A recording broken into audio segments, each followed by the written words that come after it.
se kia.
Marmot, leu fi marmot kalai.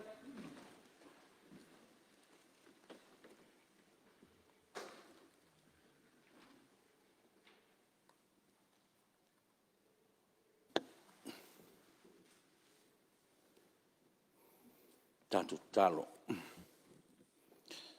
Le atua lo fai. O lava o le atua o le whamaoni. O lava o le atua fua me le lei. O le langona na o ona tofia e meise nei Palemene nei tai au fou le li e. Se alofa ina tele o lo alofa ma lo wang le lei le mawai. Lau te inga ma lau leo leonga e meise o soifua o ona nei tofia le tunu. Le lava o matu to e maua le nei tai au fou a wa lava le whaanga so longa o lo matu wala uina. Ma lo alofa whaftai anga le lei. Wa malutia pea le soifua o ona nei. O iei fo i nisi fo tiu te mwhaiva ma ngā ruenga. Ia e whaftai le fo to e wheloa i nei tai au fou. I le maota fono nei i lo alofa ma lo wanga le lei lo matu ta mai. Whaftai fo i o manuia si o matu o tunu o atoa. Matu na ngone fo i nei tai au le malos whafauina. Ia ua tiu te mwhaiva ma ngā ruenga le li ie. Matu whaftai fo i le li ie. Matu maua o tau nuu manuia al whainga malanga al teitai o le tunu. I whanua ma ele le li ie. Sa matu tui nātu pia i ate oe. Au iei o ie i nātu nuu i Fonotaga. Tai o lo langi le li ie. Ma lo whaftai lau pule whasoifua e mese lau teitai inga. I whawhenga i fo i Fonotaga ma lunga wala. Ia leo o matu wheloa i fia i si o matu o tunu le li ie. Vi ia ma whaftai a pia oe le li ie leo noa.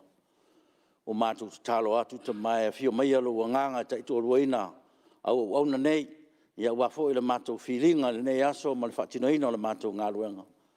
Mese lava le luflufina o le tamau ainga ua le soifua manuia o si o matu tunu. Fesoa soani mai, li lingi mai lu wanganga pa ia ina whapena na ta ito ruaina le tō wha. Ia mese o fina ngalo wha alia.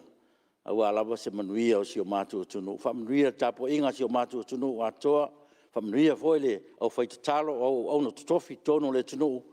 Ia ielo wanga le lei malau whamanuia. Matu tatalo fo ia whamanuia i whaururunga o mtanga ruenga. Whalapo tonga tu maoti ale malo. O la tau lava e vai malima iai Palemene nei. Awa le whatino ino tiute le li ie. Whamanuia le rufafo ma le rufale o lo tunu nei asu. I whi au ma ngā ruenga le li ie. Le asalava ni o mato fa le tonu ta mai te tonu lava o se Palemene le ato to yo luma te le foi o mato fa le tonu mo mato se o mato wa ngani atu ta mai e lofa mo fa mangalo mai le fonga la Palemene nei tai fo e ala lava ia Yesu Kristo lo mato li mo lo mato fa ola amen.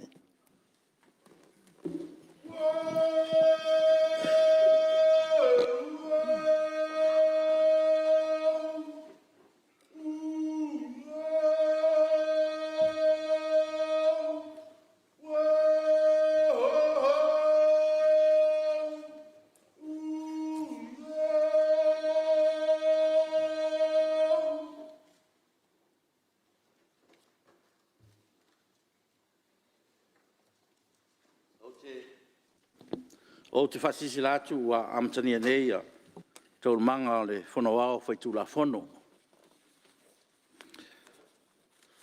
Ia, e manatu o le whoa o le. Le aso le nei o tātou ngā, toi aso fo leo tātou ngā ruenga mo le lauluina o tātou talafa popo lona lua tupe, lua o, lua tasi, lua o, lua lua. Papea fo e o le talafa tau au tupe, lua o, lua lua, lua o, lua toru. Ia, vena le taimi e whatalo whatuai tūlanga alo ia pa ia o tātou maota. Ia, le fio lau fionga i le sui Palemene. Ia, fio foi tau fionga i minstalo kapineta, a fio foi minstalo ngolango. Ia, whapea foi le tu o maota le fio lau fionga le sui te tai. Ia, ma le tua ngai e mese o sume malu uma le Palemene. Whatalo whatu nei tai o fau i le alofa maleanga le leo le tua. Tapo inga whalulunga mtanga renga whalap tontu maota le tātou malo. Ia, malo soi fua mnuia. Whafunga tapo i mai le tunu i on tūlanga whaalupilipina nei tai au. Mātou whatalo whātu, tapo i mai a manuia. Le alwhaiwa tātou maota nei aso, ia, manuia tele le usu ngā whono. Ngā ruenga, o le aso tau malo. Petoino tūla whono tau whaofi, mua tūla whono tau whaofi, o le whaatawina tupe whaapopo numero lua, lua o lua tasi, lua o lua lua. Fe lafo inga whaawau i lunga o le whaitau whaalua, aso whono lona fitu. Lua, tūla whono tau whaofi o le whaatawina o tupe, lua o lua lua, lua o lua tolu, fe lafo inga whaawau i lunga o le whaitau whaalua, aso whono lona fitu. E tolponga ruenga al whono wao, whaitula whono le pōna pō, o loo sau noa tari whaitau le fionga, e minstau pisinisi ala manuia maleipa, e mta upu sa la ngā i sau noanga whalau i tele, a suis whono le Palemene, me leo te tāpā male ngang whalau fionga le, minstau pisinisi ala manuia maleipa, tu lei mai whaau sau noanga. Ia, whaftai lawa i lau fionga whongoftalai, i neita e au fau, ma neita e au toa, ma manuia. Lau fionga le whongoftalai, au te pi atu le tātou taulanga si tia neita e au. O mōli ai e lau fionga le whaftai, ma le nganga, e le tātou matai sili o le langi. O nau wamwhaion tātou toi au lia, ma neita e au fau, neita e au manuia. O te mwai whātulau atu le alofa le tua, ma whaion tātou mauan neita e au lau fionga. Ma wai sesi aso fau, e mwhaion na whaupopo. I aso le tātou sauifuanga, ia me se fōi tau whainga o le tātou Fonotaga. Lau fionga le whongoftalai. Ia u tau tonu mai lava le whainga malanga le te mai te Palemene. Ia alo tau whai atu se launga manei vaenga fōi o le tātou malo. Te tonu lea nganga. Ia o le launga loa fōi lea whale ata lau fionga. Ele ma whai o na mātou la loa. Ia ele ia fio mai te mai te Palemene. Ia te tonu fōi. Ia, o te nea nei o le tu malo nei o toi tau fio fōi tātou Fonotaga ana pō. Se ia o mai le nei tai au. Ai whaftai le lofa le tua o neu tau nuu manuia le whainga malanga te mai te Palemene. Ia le fōi o tātou whiloa ia nei tai au. Au te whātulo watu pa ia maulunga le maota nei. Pa ia lava lea e Samoa mai tai sama o tui manua. Ia, se ia pa ia feeling purtu. Tau ilo ai malo. Lau fionga le whongoftalai. E motu sia le tātou whaasala launga ana pō. Ia ua o se whaamatalanga a nei matanga luenga fōi po nei sekta. Ia i tūlanga o le tau o soifuanga i nei i tātou watinu. O le ato e la le tue whaasilia fōi se whaamatalanga a la whaauauloa. Ia ona o le manu tātou teimi lau fionga. E motu sia le whaasala launga ana pō lau fionga. O lo iei se whaamatalanga i tūlanga o le si tianga po le suisui e inga o le tau o le soifuanga i nei lo tātou watinu. Peo no ta ua le tūlanga i containers heo mai eia tātou o loa i tonu Samoa. E whai asi tele o tūlanga nei, e whai mai eia tātou uta i nei Samoa. Ai whāteitainga po le tasin malanga wa pe valus furu se laut container whaina mai ei. Ai a on toi fo I containers nei. E le mani o loa e vea. Ia tele pe na se furu pe luas furu e toi fo I ei. Ola no winga. Ola mai tau a nei ma le matanga luenga. Wa whao ngā ina I lātou e ono company nei. Ia le company va.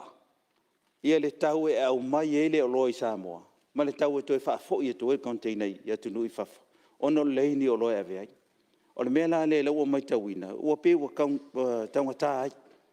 E ese mai ei ele vao isi atu nuu a Asia ma New Zealand, a Asia ma Australia. E tumu atu le vaa lau fionga, toi tumu mai fo. O lona winga, o loo totongi umalava e tu e lua le alu o container nei. A se panga I nei Samoa, ia wa tele I mo empty containers. O loo tumu e lunga le wafu, ona ele ini e tātou loe awe. Tasi le tūlanga o te loa. Ua whai esi taunga tā o le tau o le tātou freight lea mai nei Samoa.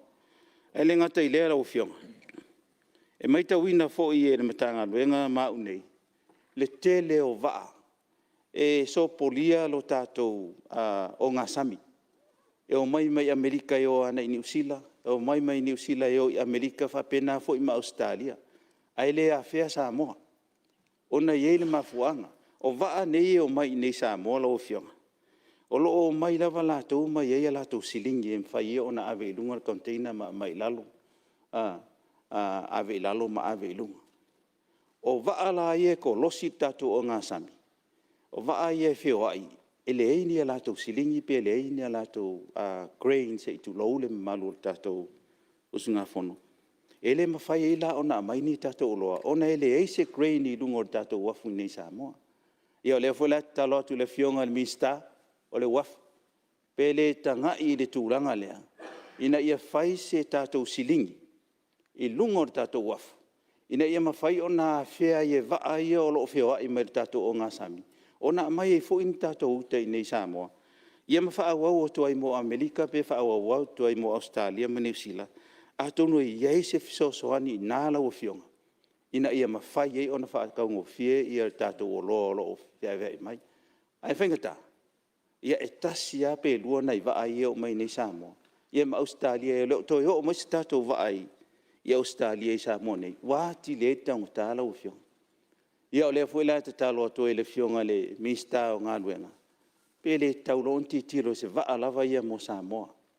Nei ia mawhai o na wha taunga o fia I le tūlanga le whea vea e o tātou o loa. E ei nisi te maali I sa tau mawhai le whainga o tūlanga I o waa. Ia e peitai.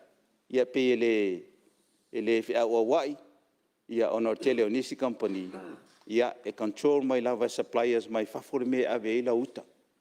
Ana whape awe uma I se waa se tasi ona mai eila ia tonu I taungo fia eila o fionga. O le tūlanga I le I fsini ia fo o tūlanga I tau o loa. Te mera uma.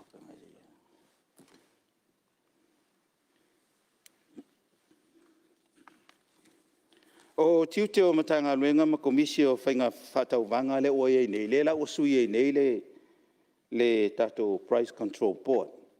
O I la tūla ia, le o ei ar tatou komiti, e ilo iloa ia tau o tatou loi nei Samoa. O I nā foi, e ave iai ia complaina I la tou o loo iai masalo mianga, ia o si I lunga tau o loa e au noa ma se tau whaatau o uma o na avatu. O tūlanga la lea, e tau onto e te tilo le e matanga luenga. O lo fai foi la tau wasi singa. O lo fai foi le price control pe au male masina. Ina ia mawhai e o na tu mau pe le tau o loa. Ia e peitai. Ia pe o na tātou te tilo foi tau o loi au mai le waalele. O lo tu mau lava le tariff po le tau le au mai ei. Ai paule se senga lau ei. Si ta il tau o pensini. Po le fuel surcharge o lo ei lungo o mea nei alo tu mau are tau, o lona uinga, e loa mai ei o re sua au uri mafuanga, o re si itia o le tau o loa, o lo awina mai lunga na valele. Lau fionga ia paule o mata upu sa tan no mai ei ia nisi o tūlanga I le tau o tātou o loa, Ono mai le inga luenga whaavaitaimi lau fionga for seasonal workers. Ia, malie lau whionga le minsta se I tuatula mnoi le. Tui vai maunga tasi. Ia whatala whatfo I nei sunga whono I le. Whionga whangwhitalai mis fo I pai ana tu whionga le sui Palemene e mesi o minsta ma le. Pai o nei mota. Sa launga il sui le nei le price control. Ia ele I ola le tūlanga le. Moli le ngang whaftai le whionga le minsta. Sa unanga matano fia na posa. A fia I nei tu malo I tatu whanua. Ia vi ia le atua. Tali whali ali lau o whionga le minsta. Ia o toa inga minsta na o le mana o le atinu. E whaatino I mana onga tu malo le ngato vai monga ia leua. E o mai tai au le nei lau o whionga whangwhitalai o loo. Vili atu pea mwhaftai atu le tu malo ne vai monga ele. Matango fia o saunuanga le minsta na po yo ele. Pela mena e le whaaleo ele ngang whaftai lau o whionga le minsta. Ia leua tali mai mana onga sa iaile pai inga o tonai. Ale price control e sa ta o lo sui e tau le selu at foi le whionga o levana e ngalu le private sector. Malam lama o mai tulanga ai freight. Ai o le nganga o le ye tatu tu la fono final le consumer protection. Por competition le sa fai fatau vanga le o ilalo. Ale polenga le sui le vaimong.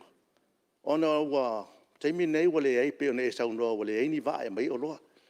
O le polenga le ia e o lo le taimi foina le wa siokia ia o loa ia. Ia on te whiri sau noa lele ia o au whai pisinisi e whaatinonga ia o loa nei. E pe tau mawhai ia e whaatau umatua ia la tau pe ta ofi ai whaatalitali ale teimi muli lea. Pe la le talo nei tu malo sa tu ina atu ila wa whionga le minsta se tu e sila ala mtanga luenga. Ne e wha malo sia o tatou tūlanga whaina le whaapipi I o le tau le pusamboa I whale o loa umma. Na e mawhai ona usut whai atu le ia o teimi nei po le fitu iwa pe fia lai ai. Am salo e olo te muli foi ole o mali pusamo. E te ia tatu atu wa iwa sifut fa pena. Ai mana ia ai fa malusia la mtanga luenga. Fa ia se singa ma asia pisinisi ele fa pele asioki le oloa. Ia on to o ele ilunga le tulanga na. Pele nganga na sa to e tuna to ele tu alalo. Pe sa tato le se tulowi ele tulanga le ele price control. Ona sa tato va ai foi tulanga foi na le fa tau va. Ele pule o le pisinisi ele maua lalo e adu ai. Ale taimila nei utau tātou I fuanga ma le lewa sau no manino ele uti o vaa e mai o loa. Ea se sila ane ele o whionga. Pia le nganga nai mo le toi le nganga whaftai lewa me le nganga na le sa watu e tu alalo. Koe sila mtanga luenga. Whai se singa. Whapipi I atu langa nai lungai. Ina whai alia li poti mai ma vaaiwa. Ele wa pia le asioki le o loa. Ia ona tu ele lunga le tau le pusamboa ma tau o loa I te muli. Ia lewa whionga whangwhitalai le nganga na whaftai nei tumbalo. Lau whionga le minsta. Ai whaasao atu o le maota le nei. O le tu ele o vaimong. Ele o whale ata. Se ina me whaasao. Fwene ele langa le ali whamomong o tatu atu. O le ele a vaimong e pule a I la mutu me whapena le. Ia manuia lau whionga. Tai, malo, tai, ia mo whaasau ina o teimi lau whionga minsta. I tulai mai lau whionga sui malo me li pata I tupai lunga. Ia whaftai, ia mo le whaasau ina o teimi le whionga le minsta. Ia ona o le ua mai e ona sau noa le tūlanga lea sa fia fo le la unga nei tu malo ia tūlanga lea o le tau o le soifuanga. Whaftai o leo e sau noa manino, wha malama tūlanga o la uma ia e mafuai o na siitia tau o loa. Mo i se tūlanga I vaa o le freight, ia o leo e ta ua fo le wafu. Ia na ona toi wha mai te atu le nei tu malo. Ia mese o lau whionga. Ia tūlanga fo le wafu le sa ta pena iai le fuafuanga le tatou whainga malo ta luai lua fisful lima. Le master plan o kako hapa ma pōti anga ta pena i. Ia tono se atan whata atia o ngā taitonu au vaitele. I le a fia le tatou to ngā tongo I vailoa ma vaiusu ma tūlanga uwhapea. O leo e sau noa I grain, I e sao le lei. Ai o te loa o lai sila fia fo e minsta o ngā luenga. O te loa le wafule a tātou I mta au tue le ngā whatia le toa inga lea. Wa longa winga koe redesign a koa le load o le wafu. Wa grain fo ie le ngi me mama. Longa winga koe ngā epu uma le koe faule se wafu fo. Wa kere fo grain e lunga wafu kikelenge.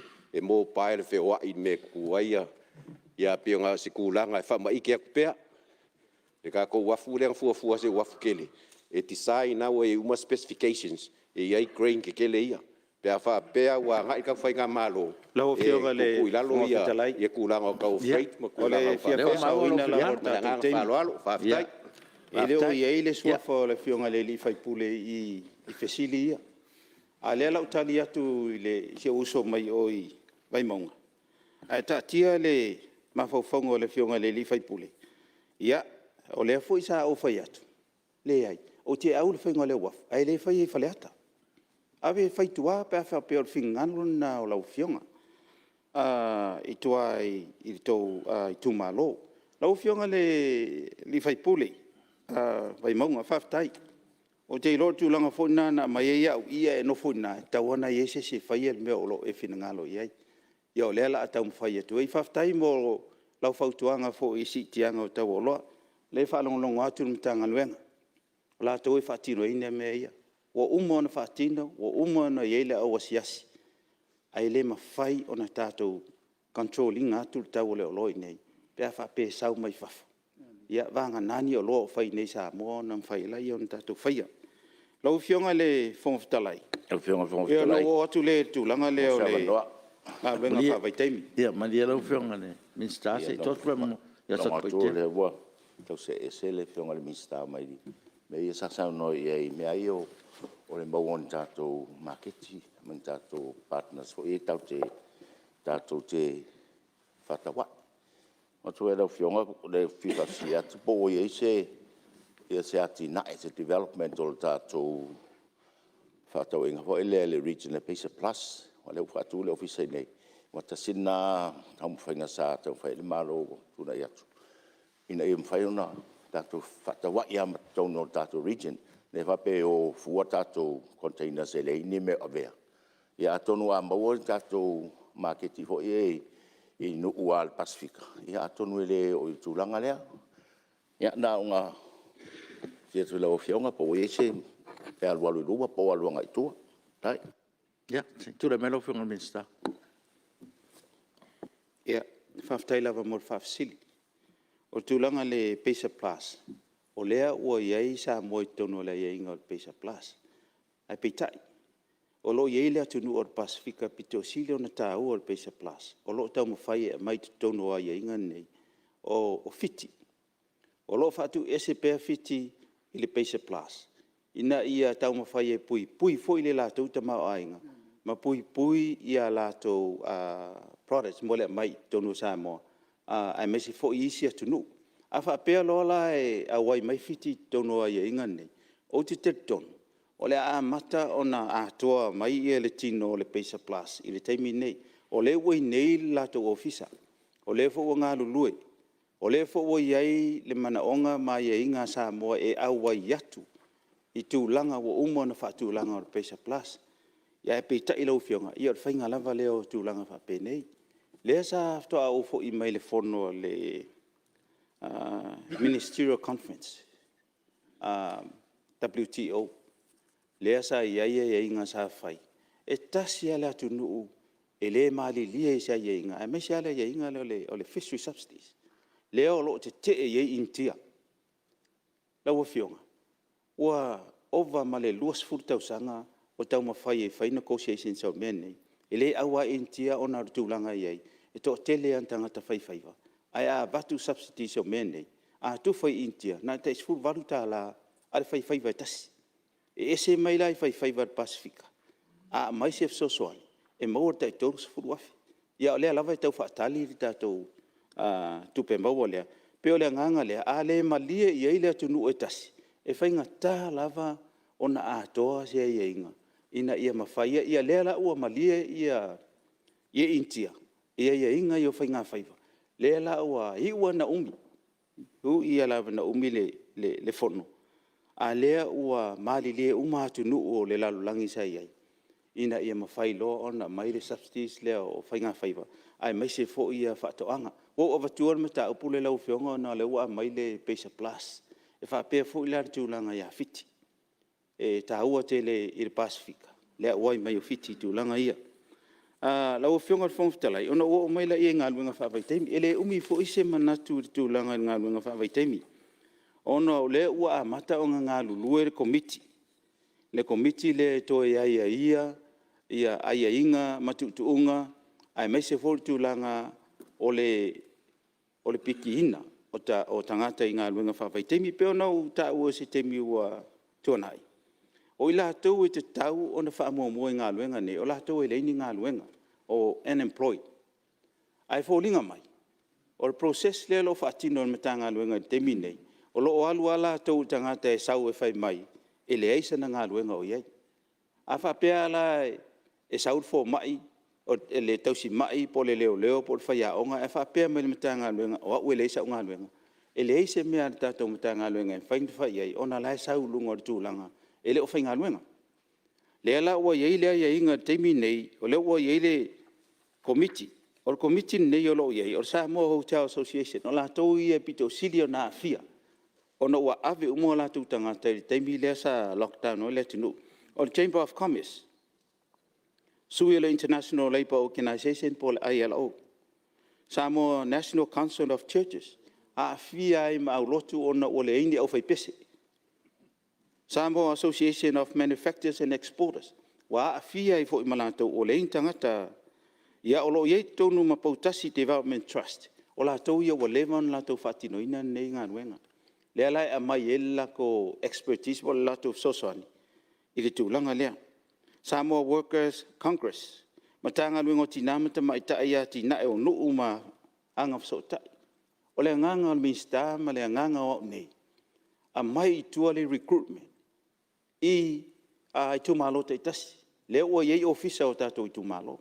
Peo no fetu te mua. Afa pe au mai ni request employers mai fafo e valu wafe tangata mana o mia. Vai tumalo e lima sutasi. Tai se lau ono sfulu ale tumalo. Recruit mai na. A mai lola i tonu ina. A mai fa aluanga ele tanga luenga lau o fo le pisinisi mala manuia. Ai maise. O lai si la fia e tumalo. Lato tangata ie a mai ma lato whanau ie a mai. A o lai na wha le tonu mai o. A lai ma whai o na watu tanga luenga le tumalo. Ia, tau whanau ie na mai a vi o wha le tonu. A wha pea lava e launga tasia uma i tumalo e lima sfuru tasi, se lau ono sfuru recruit. Tu tusa uma. E tusa o langa yeisi tumalo e la iti. Ia, paua walati la tau ono le tulanga o yeile ilo ilonga i tumalo. Olo yei foi ma matanga luenga al Palemene marka peneta. Matanga luenga vai fafo. Ma fata o inga. Matanga luenga o pisinisi ala manuia leipa. To sfuru tasi la to. Fa popo mai marsui o le ofisa o New Zealand ma le ofisa o Australia. Le la to e ilo ina. Ia tu langa inga luenga fa vai temi. O te le fa fitauli le yei. Te le fa fitauli. O te le to fita no foi fa fitauli. Social issues. E le tu langa le wo yei. O te alo se mai nei ma Australia wo o ifo le sili poti. I lesi tato tama whanau. Na o le luas fulu lua tau sanga la o whionga whongfitalai. Tolu wha malosi. E o tina mātua o tei valus fulu tau sanga. O i e tu langa lea. E o ta meiti la iti ta isfulu lima tau sanga. Ai to atasi e watu ni Samoa. O le nganga la le ma na o ye le. Matanga nui. Tauna av ese. Tauna weed ese. Ona ya, ona whainga tā. Ai artu langa le iai, ona sa piki mai so sesi. E o mai whaatumu le fōm. Pele mwhaina mātou o i tu malo. Mātou whapea atu. O lau tama whanau lea. Whai ese fōfuanga, mātou whafo i mai. O le tūlanga la lea lau whionga. A uma le ilo i longa. O le tūlanga le ua iai, ia ngā luenga whawai tēni. Ona tātou mauaila i o se tūlanga file mū. O loo tau vāfo i isi atu nu o le Pasifika iai. O le fo ua tūla i meri malo fo Australia le ui te minei. E onga fo i lātou mana onga fo i o iai. E le mana onga le iai whapea a malanga atu le tama whaingaluenga portina whaingaluenga i nei. E vato i malona ainga. Si tātou whatetali po feo o iai i le tūlanga lea. Malanga ia whapea tei tōru tau sanga. Ia ai whaingata o lo wha mautu pea ia le whainga malo. I unga whainga malo o lo i te minei. Ia ona mawele o le stūlanga whapena. Ona o maila ia le ofisa so upu whapopo police and officers. E whaafe mo tupo tātou tangata ngā lua Australia. Ai tasi tangata o loo whaiel ngā luenga leo so opu po liaison officer. Australia o me te leo, continent. Saua mai Brisbane e taulunga i Sydney. Ia matulanga whapena. A whapela i eise mata upu e mana o mia ele so upu i Brisbane. Ia na saula ia e whaingi tātele. O lela o ile ia inga. Ia. O leo lo tau sa ili. Ia avanoa ia. Ia masau tau sa ili fo ipo ia fso soani mai e sponsor ina ia avanoa. Ona e. Pe on sila fia. Almenga uma ia lo fatino le alamanuem business. Ai leise tupe le mtanga almenga i maua. Te le process. Ai leise tupe. Ono nenga luenga e fai lunga le au nanga le tatou whainga malo ma tatou malo lo ye temi nei. Ia lo fionga le whongwhitalai. Ono o mai le ia tūlanga le o tupe teu whainga luina mai whafu. O te lor me ta upu le na mana o iai ia le fesili. O le lisi le o le mele o le foreign investment. Po le citizenship investment. E tūlanga le o lo iai. O le whamoi moi o le nei tūla fono. O lo whaamalo sia le matanga luena ina ia whato sina ina mai company tele mai whafo. Whainga luenga la tau tupe Samoa nei. Ma maua ia wanoa whainga luenga mo tangata Samoa. Ma whasoani la tina ina o ta mau ainga. Ia laua fionga le whongawhitalai ma malo na maota. E talu ona whaamalo sia le neitu la fono mai ai anuali lua fesu mai fitu. Ele iai lava se company mai whafo. O whaamatu inatu eise sitiseni. O ia inga, ia teur vai ngā tupe maulalo, 5 miliona tā la, whaanga i o ier business. Lua te 5 miliona, tūranga ngā whatia po network for business. Whiwhili o se business ia na waa, mai ati ngā e valu. Po lo iai le qualifying investment areas ia la iei lau fionga. Lisi ina mati na au whanua mā lo lisi. Ia maisi ia inga ia i alwhalawlawe, ele i iai lava se company mai whafa. O mawhai o na lato te tilo tūlanga lea. O lona wing. O tau huinto i loilo lea tū la whono lau whiong. Pe au ngā mo tātou, pele au ngā mo tātou. Ia, i mō temi nei. E no o maila ia tūlanga lea o sosoani le Sports Development Fund. Lea sa whisinia fo e nisi o tātou whionga e ni whaipule. I le tūlanga i tupe e watu sosoani mo tālonga. Ia lewa umon whaamama le whionga le minsta o waoonga. Ia tūlanga lea. O la le tuo telefo i eise whamatalanga. E pau ale me fia whailo atu. O le laka pia ia. O uma o na whaile lata o ia inga. Ma le Gambling Control Authority. I le lua afes fulu ma le valu. E ave i ele 5 se lau afe. Mai tu tonu o matanga luenga lea. E sosoani e le laka pia. E le mawhaila e tātou Gambling Control. Ona ave uma se 5 se lau afe te mitas. Alo whasoa atu pe te mine. Le lau uma na abele se lau 5 sefulu afe. Ai to e tolu se lau 5 sefulu afe. Ia le ua le lei meri tātou laka pi. Ia ua pawe fo i ona watu e se sosoani. Ia pe hao fo tūlanga e amata e na whaatino ia tūlanga ia lau fionga. O lona winga. O lo whai lava ni ngā luenga tātou malo. Ai me se lava ia matanga luenga fo i o ia la to ia inga. Ia lau le o isi matanga luenga o whaia fo le nafso soani te peo sifa. O leva o na avele la to so soani. Lono winga. O tātou tangata taalo. Ia. O lo tausi le leipea. No o mai la ia sa safa mar ngā luenga sa safa o lo ave sports nei. O lo tarasanga mai ni whanua e whaia ia la to talonga. O lo tarasanga mai ni whale e whaia ia la to talonga. A mau ala fale pe mor fanua. A to mai matarsanga. E pa u lalo le rate. Pe pa u lalo le tupe tong. E fa fe la ona ola tato sa fa pe fa pe tulanga le olo ia. Ia a te mi foi nei. O lo ia foi se te na inga. Ele va sa la si mar sa fa. Ona fanua nei o umana ave malo sa fa. O le o to fa fo sa la si. Ona yeila i o se tūlanga i te tau o na whaasa. A whape o whanua nei, ma whale nei, o uma o na avele sa whaa. Ia o te tau o na whainia ia inga ma whaise lisi o whanua. Ina ia ma whaina mai e sa whaa le lisi o whanua nei, ma lisi o whale nei. Ina ia ma whaia na whatino ina. Lea sa tātou mōni mawina. Awhara tātou apia pā. ave sa o la versoka la ofionga. O ese tale sa faa e o vatu mari 3 miliona fale sa ilunga ina. Ai vatu fatonunga ni malo. Ave le afa fa nga e soka. Ave le se tup, ave le se compensation. Lan meloe, tale pe lalo fale, ai fa yen malai soka. E le fa pe atu ia mtanga luenga nei. O se meleanga, o le mele lei.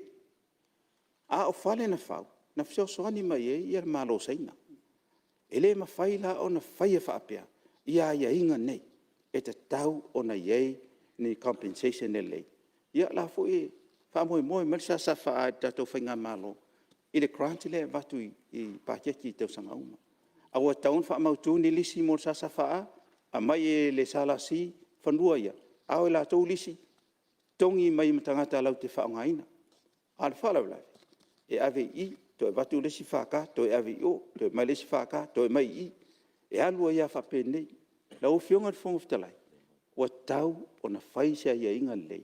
Ina ia wha mautu e se airi sa wha mai lisi o lo o iei sala si ona ua fete na. I le taimi nei. O lo iei fo se fuafuanga ua uma o na whaile whale i lunga o le atri. Whangawhanga au. Whau o sa wha ale whale. Ai o sa o le atri. Manao e whaia sala si la tau lisi. Whawhea asetia ua uma na whauele. Ele sa wha. O le anganga la le iei. Te tau ona mai le lisi i sa wha. Au la tau. Play my asset. Ale ai. Ia. Ona te tongi sao mai la i la tō lo lisi. E whanua nei. Wala na o i se whamatalanga lau whionga le whonga fitalai. Na ia tau mawhai e ngā lulu e whatasi matanga luenga o lo. Ia matanga luenga umalawa e li lalo o teimi nei lau whionga. Ia lau whionga le whonga fitalai. Ia pau ia o nai mata upu. Ono o mai la ia tu langa o le. O se noa. Ali lau whionga minsta. Sa la unga lau whionga su. Whionga le minsta. Ia ngome mua saptar noe e lau whionga. Me io ngā whawai teimi. Ia. Ia matula whono ia sa tauni ne fuai olo. Olo whai atu e. Pola tula whono lea. Me io investments. Ia e sao le whionga le. E minsta. E tato ngā whawai teimi. Le ua. O iei nai whawhitau di laiti. Ia mai fo ua. O mea fo isa whai. Sa toso mai foi fai fe auma por no tonu whaamaungia tangata o la tonu. O mea umane fai mo. Ia fai mai foi. Ia ngale a ingal por no. Ngale a ingal fai fe aule e manguia ngemea. E papai de wo fai review. Na nga maka review le o selim le nga malone. Sa fa tonu fai. Hape nga foi la le tu la fondo le citizen by investment.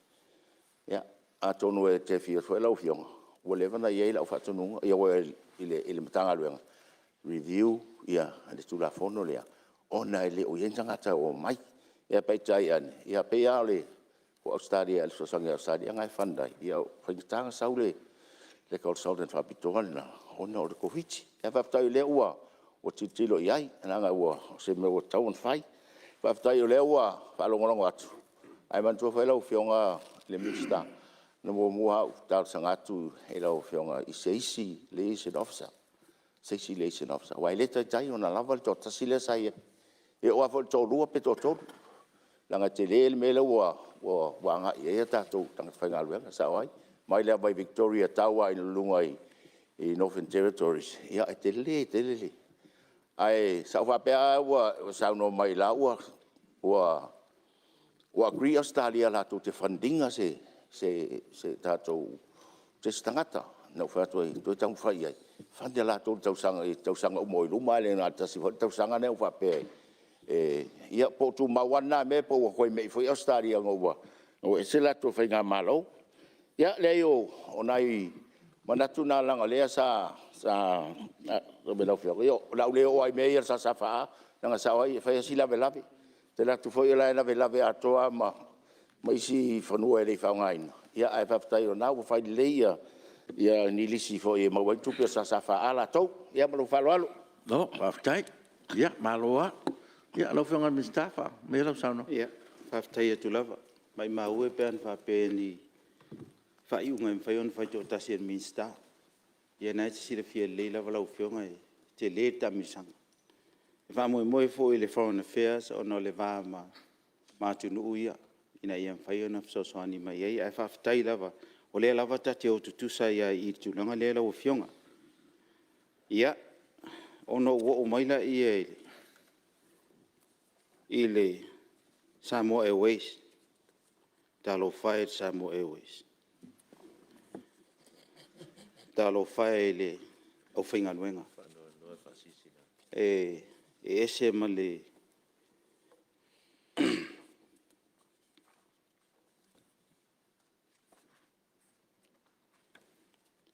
ese ma le whaingta.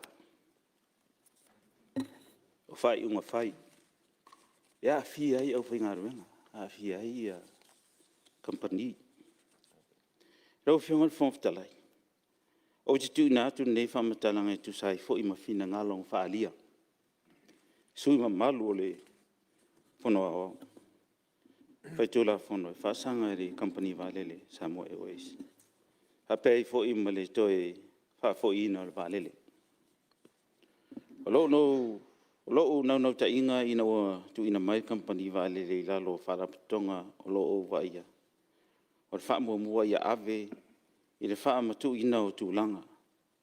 O loo iei whamatalanga o tupe company e ala i ana tupe maua, a wha pe fo i ana ai tālafu. Ia mauti noa ma malu pui a seta o loo iei, a maisi vaenga o company, e ave iei le wha mua, i ana tupe wha alu. Mata i tū a fianga o malo, i lona tamau a inga a maise la a fia o isi wha la tonga o malo, o loo tu ina atu ndonga tupe i le company, wha pia foi ha fianga o pesinisi tu ma oti lau fionga. O le nei fufuanga, na toi loi nai e le kapeneta, malana komiti wha pitoa, na whirifilia tu langa uo o iei ata la for company, au le ilisi na mai le vaalele. Ai au mai foi le vaalele, po a ni tupe wha alu, mani ei ta la fui ono wha tinoina, e fesoa ni ai wha whaingalo ngaina, o le vaalele. O le nei la ilo i longa, wha mautu ina ai le fina ngalo o kapeneta, ina ia wha matu ese ina le lisi mai o le vaalele, ma toi wha fo ia toa le vaalele company, e ona ia fua wa, ma le sina mai e le vaalele. O te fia wha ilo atu, o le aso whao Iuni lua afe lua sifuru ma le lua, na wha mai e ina ai le feuta na inga komiti fifilia al kapeneta, mo le toi wha fo ina o le vaalele, ma le company na lisi ina mai e le vaalele.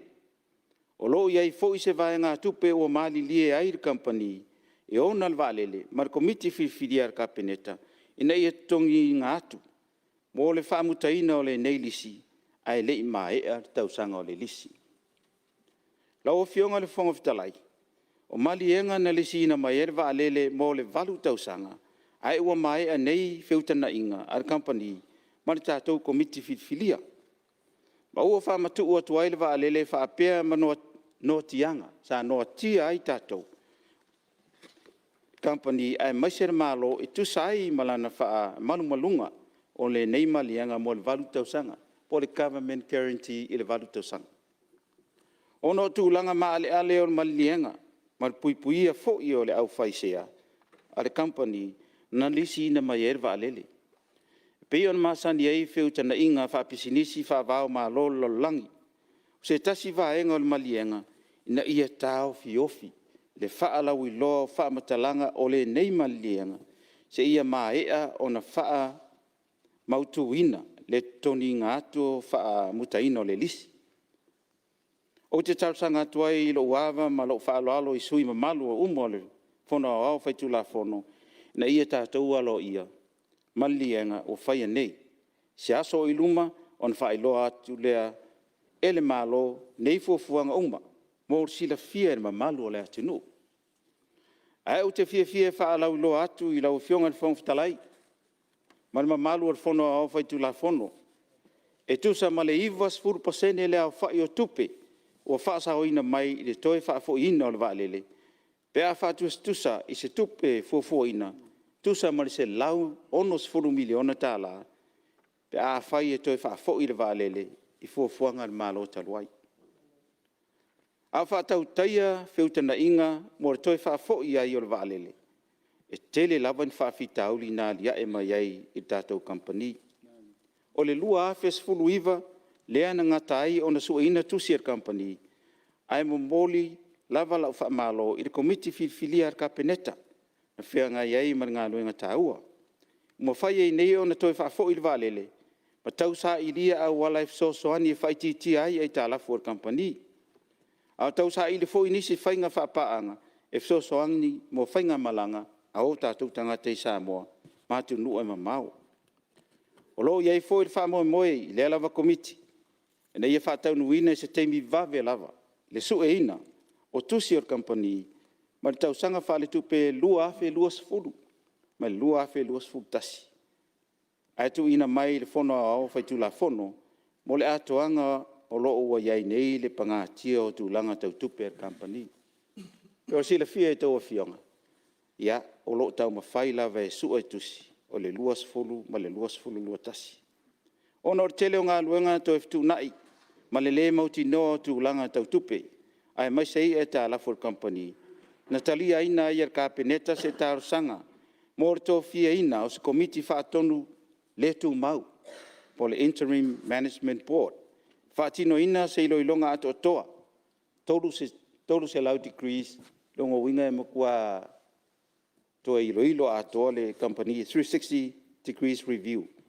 Or company ai mai se ni whainga whapaanga, mo fe malanga inga waalele Samoa ma tunu e mau.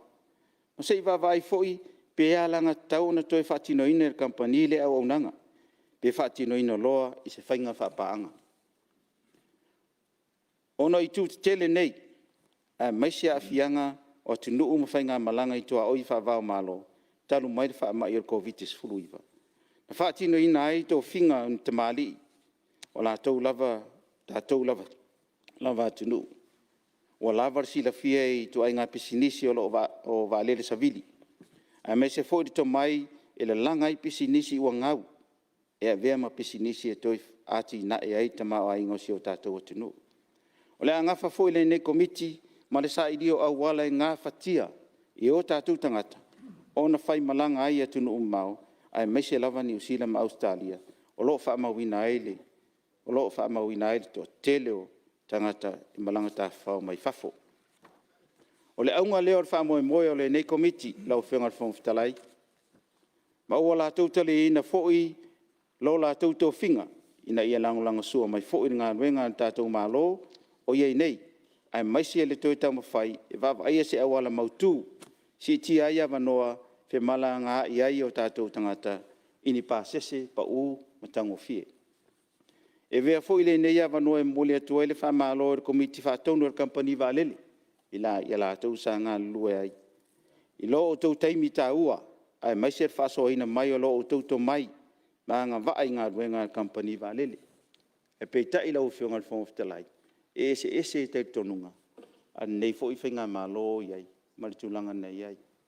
Te tonunga nei whainga malo, i tātou whaia se company e mawhai o na toi mau mai se polo fiti whai on whanga ioi.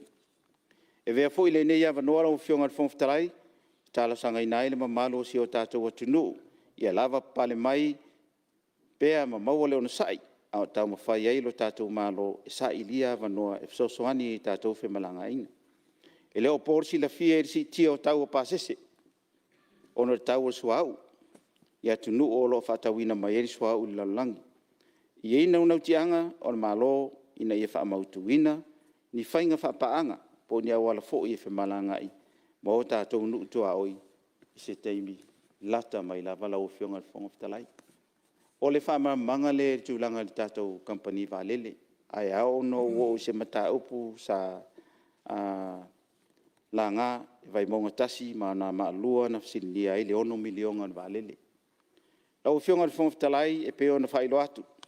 Lua wha ngā salo nei ngā luenga toi ati ia e tātou company waalele. Lea ua whiwhilia i e tātou komiti whaatonu le tū mau. Mai ta maali o le atunu ua lava to mai ma ngā vai pisinisi o waalele savit. O le isi a lātou ngā luenga tele ina i waaini a wala e whaititi ai e tā lafu company. Ono tū la fono tū mau na maota. E fia whailoa toa ilo o toma malu. E whai lava si o ngā onga o tūlanga o iei e tā lafu company. Ai le o mawhai ona wha mautu. Sa ilonga e mae ona so ina tusi ar company. Mo tau sanga wha tupe luas fulu. Ma le luas fulu tasi. O le fo i wa mata so ani ma lo inisio ai talafu pe ona i vaenga tupe ono miliona. Le o fa nganga i lalo tupe ave ai masui on malo. Tanga luenga fa la tonga malo. La o fionga fong talai. O le se leni. Ya o fi ai se vaenga toni ngatu. O le malai va lele fangali i company pe on sila fia. Ya wa fa tau nei e malo i le malai va lele fangali. Ile mai company valele o le la ua mata ona wa wai mai se ni le fa nga yo ye ia itala a me se foi ni sina yo ingale anu mitanga alenga a company la o fenga fong talai o le se le ni o fia se va nga toni e toile valele fangali malai valele fangali il company a mai se a mata tong ina yo itala for company valele ia e o fia ma le fa matu ina to le lisio valele ono lo no tia ma lo ilalo malienga lisina mai o valele ele o mafai ai ona ilo tonu se vaenga tupe au na o se provision na o se vaenga o lo tuina iai mai tala fa tau tupe mo tau sang fo e ele manatu maulunga o la fa o mai il fono o fa tu la fono se fa matalanga o le nei ati na e tau pe atu ina mai li poti fa tau sanga al company mo tau sanga luas fulu me se yo foi lua filos fulua ilalo foi la le vaenga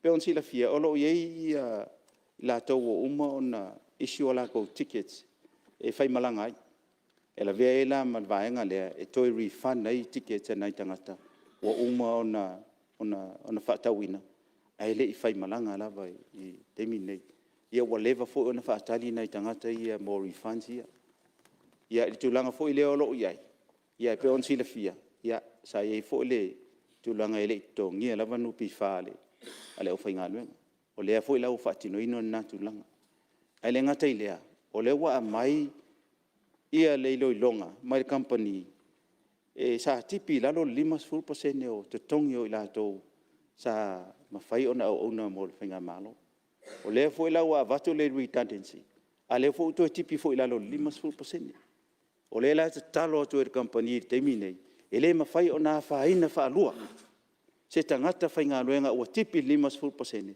ai o te me maloloi ai to tipi mal 5% o te talo la mi style company te tongi uma se lau pasene o redundancy e tangata fainga luenga ne Samoa Airways ona o leva ona la tautua e company ai ele nganga ye se time ai to le meta to company vale io la to ti tilo fo iai o la to ai mo ave fa mo o le la talo to ai il julanga le iai o tele tu si wo o mai te au fa sia mai ele au fa ngalo ele ma fai ona la vea fa alua ila to le 5% ole tipi ole tong ai to e vatu le redundancy e to tipi fo le si 5% la o fionga fo talai o le tūlanga nai tau no o iei ele.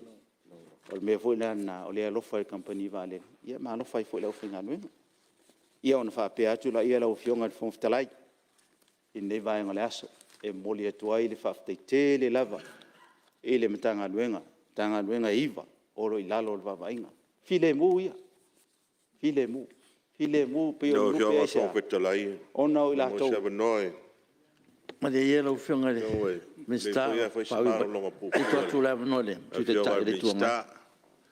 Ma lo le sau noa mana malama mal manino le fa nga ina le ongo milionga le pe na mai le tala fa tau tupe ma foi ona fisili ma fea ile la unga fa la itele ale ne foi tu malo fa ftai le la o mai tu langa tela me ia o le fa pena na vai e longo miliona se si vai ngale o le tau o le vale le fangali ile wa fa tau ele malo ia se si vai ngale refunding o tickets masalo na tangata we sa tu tongi tickets a fia lo covid ia ta to le fa lon to fe wa ia fa pena fo ile ta fia le ta to valele ia mai sia vai ngal toinga o sauwhanga nupi whā. Ia, ai whapea whai toinga o nisi vānga lai tālafu. Ia pe ala e mata o tu ele lava le 1 miliona. Ia asi tu pe amata. Tau amata tuai le tūlanga. O le whai lau o manino le saunanga lau a whionga e minsta. Le whea ngainga ua mai au na sainia na suwha Iuni. Le ala ua whaamuta o mai tūlanga ia pe ana fufua o bani vālele le sa tau mwhai au mai. E whao ngā le tātou mālo. Tau toina fo tātou atuno. O le ala upe o mātau atu. I le komiti lea watofia, le tū mau e. Lo ngafa mawheutanga inga taimi nei. I le toe ilo ina toa ma toe review le company. Ia wapea fo i la le toe whaatara noa ina. Ma nisi company waalele. E whai paanga. No ina pe e manino lai lau whaalongo. Ele eisi whaamoe tātou mālo e toe mesi tātou waalele. Au lo ua whaavai nei. I whainga whaapaanga mesi company waalele o isi atu no. Ia, ele toe tau whai atu le tūlanga o mea whai sa tātou whai a mua. Sa mai mua whai tātou waalele ia aso ia na muta la ia le whaonga ina. Ia whai tātou o singa whea ngainga mai company a le Ensetia Australia, Ansett Airlines. Ia nalo le whai le tūlai mai whawhita auli. Ia whaamuta whai na whea ngainga tātou toi fo ia e mai sisi waalele tātou atuno. Ia nalo le whai la ia muta na tūlanga. Ia whai tātou singa whea ngainga ma le Poliplu, e pola ele inua kompania, wai teimo mi statu wan si ida. Sa whai eri sainga whea ngainga ma le Virgin Blue, Ia, ona so atuala ia pe ua vese Blue au a tātou le Virgin. Ia, ona pela le Virgin le muri nei, taluai nei. Ia he fui whawhita au ni antulai mai, na mafua fui whaamuta na o singa whea ngainga. Ia, awa e pe e wholinga mai e uanele, e alu le i tau mawhainga whapeni. Ia o le tēnā tupe le alu i whawhau company vale le ia. Ia pe i whaaleise tupe maua tātou tunu. O le mātou la whautuanga, se i toi si sila lei whola, ma si sila nei whea ngainga la ia, pa toi whai nisi whea ngainga ma nisi whainga whapaanga misi company vale le. Ina se i awane toi tūla i mai tūlanga ia. Wa pe ale fo e maua le whalongo. O isi a fo i laui o la tunu ia sa i le wheutana inga le whainga whapaanga ma le Virgin. Ia le fo i la i lau komiti lau toi tofi. Ia tau ana whapena atu sa mātou whamatalanga. Se isi a sila leiane. O no mea fo in tātou fo i mai ai. E pe i le se mea fo a pawala le mea. I toi sila leia ia inga tu unga. Ia maenga uma whapena e le whapeo fo e taua o ia lau puata mwhai ngā. Nai nā le tō whā. Ia le whai o maua o nisi fo o tamali i longa le atunu. I pisi nisi ia tau wā lele. Leo tō whia e ngā lue mo le toi tau mwhai ngā mo le toi whaale leia tiri o kako company lea. Ia o le mesi sini nā na tāua e le whaalongolong atu. O wā se ati na e tāua tele. I le toe tau wha mawha lea tūlanga. Ta ua le atina e le tunu. Ta ua ta maa inga le tunu. Ta ua e tangata uma whaloloa pisinisi whaitani mano. Ia ma tūlanga whapena. Ia ma se i sisila lau fionga. Se tūlanga wawe wha mautu wai whea ngainga ia ma tūlanga i. Ono le i tātou tāpenanga pēa no mātou tau whai atu. Ia pēa nasi le fia. Tāpenanga o mo Fonotaga te tele ia e fufu mai e whaatino tātou atunu. Ia peo i lea, tasi lea, ala manua tele lea maua tātou atunu. Fonotaga te tele ia peo fo le Fonotaga lea sa e le sits. Ia maisi Fonotaga. Ia tūlanga tā ua uma ia. Peo na e saunoa iai. O le sao fo i lau saunoa ngai. Au ai fo i lau whina ngalo le tūlanga o. O le mele tūla i mai tātou export, i tātou waa. Lea foi sa tūla i mai lisi vai taimi pe a pesifuk tau sanga taluai. O walu o tau leini wa ai a whea tātou. O tau ngā tā ai e le tau o ai fo i o loa. Ia lea foi la lea na se e tātou maro whātou pi whala. Pe o fo na se e na vai taimi. Whātou pi whala.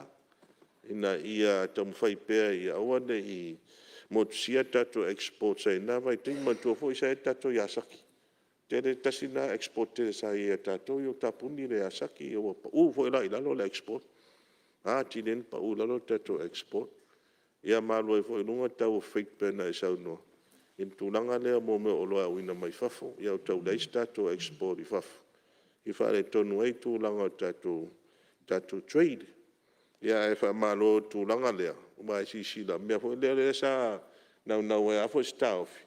Le wha tinonga mai wha taunu unga o tato wati na te tele. Ina i wha pena anto e si ia nunga i tau isfo ia. Le tele mo me o loa mai tonu ati na e mo e fui tato tupe. I stupe wha popo tupe maua masani o tato tunu. Ia, o pe o vaenga na, ma fua fo in tau whaire investment fo lea, tula fonu. Ia mea fo i sa whai na vai teimi ona sa tau whai uma tunu, tēra tau whai na i tu a inga tula fonu. Ina i tō sina ia la tō hui o mai whangaioia la whangalue la tō se leni tono la tunu. Mole atina e no tato tunu. Ia peo se whamtaranga lelo o fionga, ai whawhitai o nau tadia ia tūlanga foi lelo le toe wha. Se e pei tua tato RSE. Whiwhiringa o tato au whaingaruenga. I tū malo, mai fio anga. Ma pea wan mau tau whai atu le tarafa o popo tupe. O la tau na la si la fia le lei, ia la tau fo i tangata mise ia mo le au tau le lea, le au manga. La tau la si la fia le leia. Le peo le mele sa se e mailo i tato mtanga ruenga. Ia wo mai umatangata i ma o le tunu. Ia wo le iloa la wo. Mo lo le mena, wo i whai aonga o leo. Wo mai ma wo apalai le tūlanga lea. Ia peo nesi le fia lo fionga. O la matanga ia po kalame for unskilled laborers. O le mena le na mai atunu ria Australia, New Zealand. Le ala e te le ala o le au wangfo le linga ruenga. Le peo nesi au noe la o fionga. Ia e ala toila i le fisiri muni muni.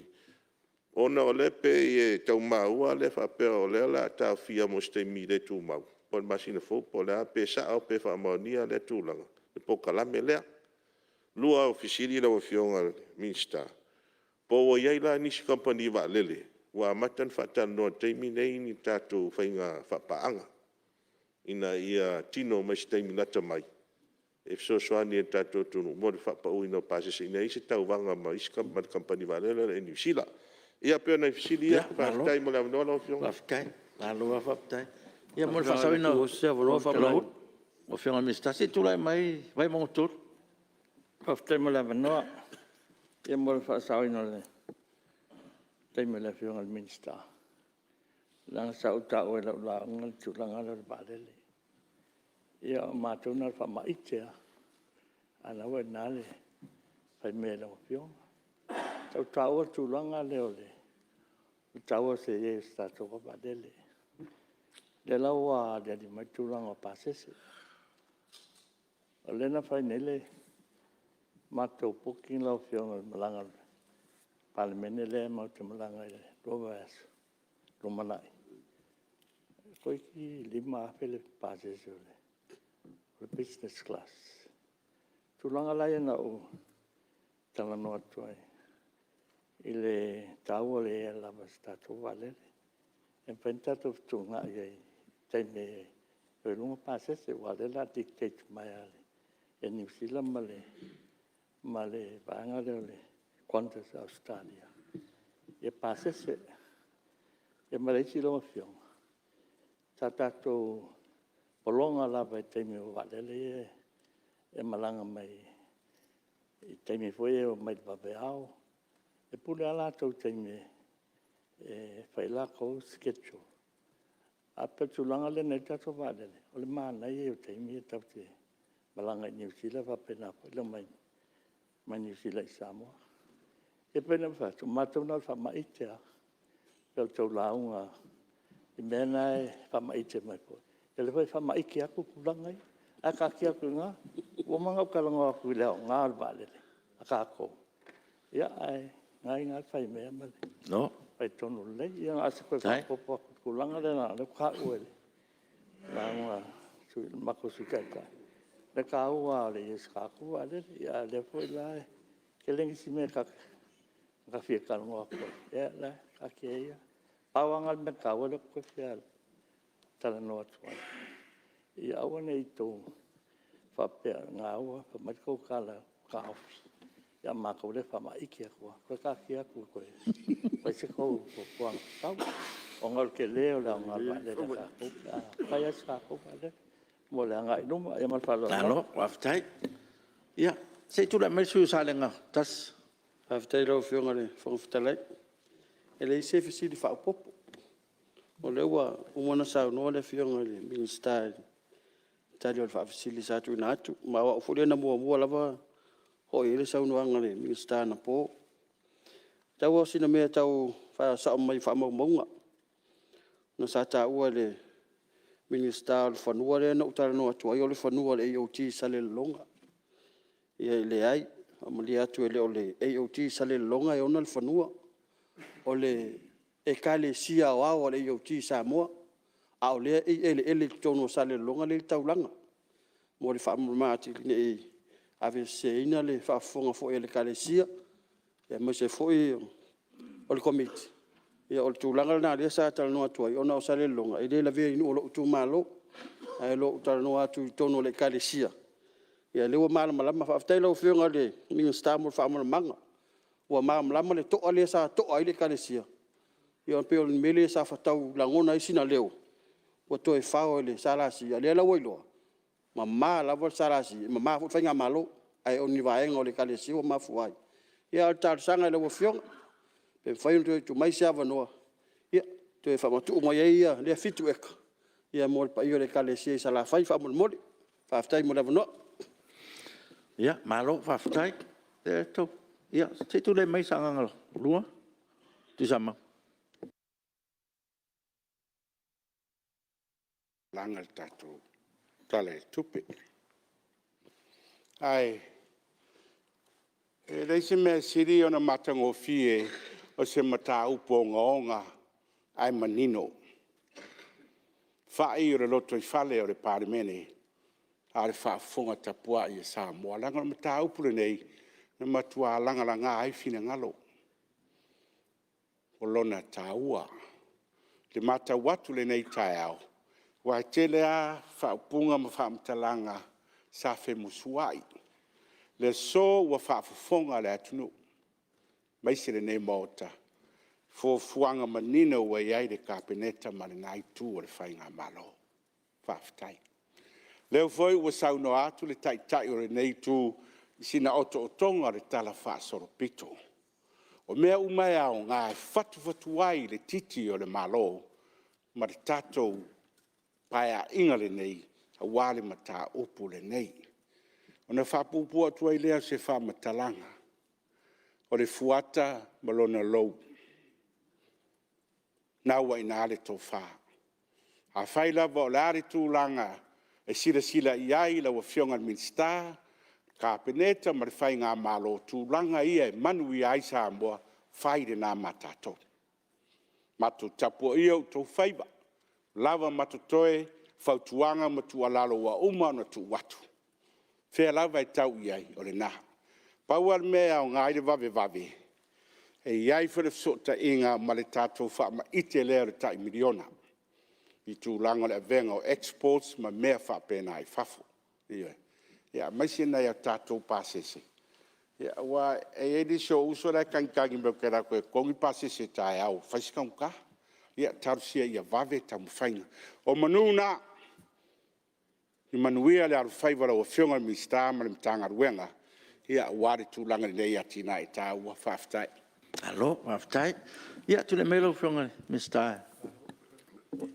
Whaftai. O leo te lenga lea sa unoa iei ia le a whionga i le whaipule. O anoa maa. E nganga tonua le iei. Mana o mia se ave fua le lei mo Samoa. E le ngā waisisi se atunu. O ia inga fo ina whai. Sa maa naia. Au le lei rwa alele. Au le lei teine i tono rwa alele. Au le lei tau or pasese. Ai ngā uel fua lea. Lau whionga le whongawhitalai. O le nganga nā or whai ngā malon nei.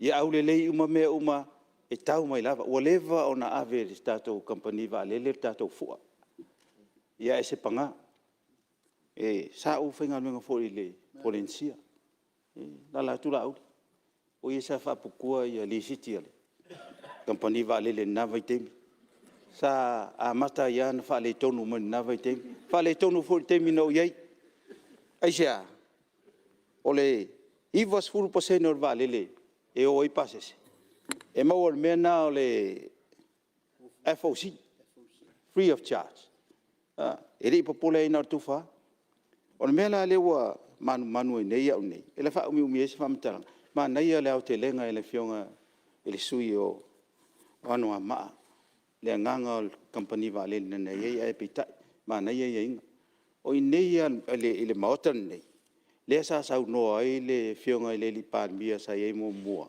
le mafuanga na lai ona to ese la e inga ma le virgin sa maua mai e tatou tupe al falabla sa to tongi e foi mai ta la for the virgin i o e le au ngā la ona tatou talia ina ni whainga whapaanga whapea e wha ole mai tatou i te mai tupe ai ave uma tupe i whafu e la sa o ile e inga na vaiteng vanga na ia na ia inga ia sa ia ile malindo o le malinda o le mutua tatou tinga inga i lava ala le toi foi tua se whamatalanga lau fionga o lo tau sa ile le tatou whainga malo temi nei se si vaalele le e anu marfu o lea ina ia mau ai se tatou polofiti whaftai foi fionga i apali po tapunu ia o nai te manu pase si tau ngofie a le mau te popole le whaatele ina o le ngau o company vaalele pia mai se tatou vaalele ato nei se teimi o fionga salenga ia whaftai mo tau sanga ia le IoT ia tasi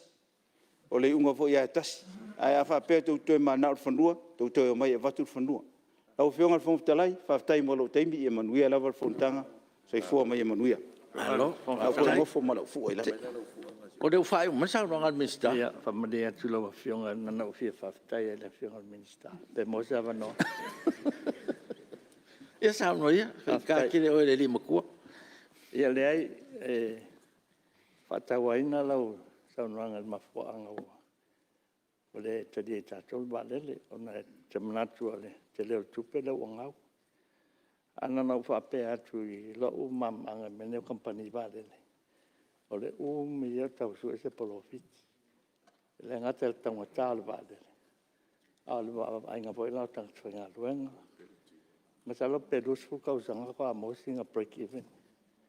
Ai tulanga lava lea. Ai ona taua lava le stato waalele. Le tua la le tuai ma. Ma tuai foi ma fama i te tuai lawa fionga. Nga nga e pe se kulanga e vaveng moska ko waalele wala fionga. E le mwhainga kasi se waalele. Kaunga lua waalele. Wa a ngau mel waalele kasi. Ia. Koe arhoi ko pe koe chata ise si waalele. E ma koe a koe singi si profi ki wa. Omo? lo Apel kulang whaingkanga e kaunga lua waalele. ai E a kaki a kua lau fionga. Minska oe minska e alan mawhawhau ma kalabou.